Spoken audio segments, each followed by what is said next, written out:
For decades, body mass index, BMI, has been the go-to number for determining whether someone is underweight, normal weight, overweight, or obese.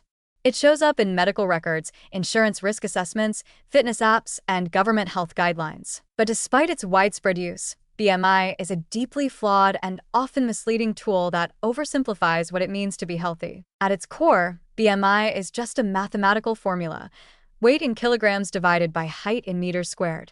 It doesn't distinguish between fat and muscle. It doesn't account for where fat is stored in the body. It doesn't consider age, sex, genetics, ethnicity, or fitness level. And most critically, it tells us nothing about the internal workings of the body, about inflammation, insulin resistance, or cardiovascular function. That's why BMI can fail in both directions. Athletes with high muscle mass may be labeled overweight or obese, even when they have low body fat and excellent metabolic health.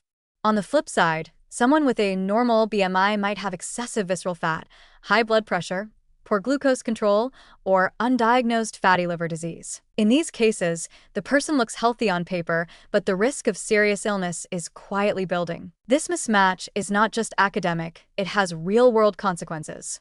Relying on BMI can lead to misdiagnosis, undertreatment, or inappropriate medical advice. It can discourage people in larger bodies from seeking care, especially when doctors fixate on weight rather than actual health markers. It also diverts attention away from lifestyle habits that matter far more, like diet quality, physical activity, sleep, and stress management. The science is clear. We need better metrics. Waist circumference, for instance, is a more accurate indicator of visceral fat and cardiometabolic risk. Advanced tools like DEXA scans and bioelectrical impedance can help estimate body composition and fat distribution. Blood tests can measure inflammation, blood sugar control, and cholesterol levels. These offer a far more complete picture than a single number based on height and weight. But here's the warning. BMI's continued dominance in health policy and insurance systems means that millions of people are still being categorized, judged, or even denied care based on an outdated formula.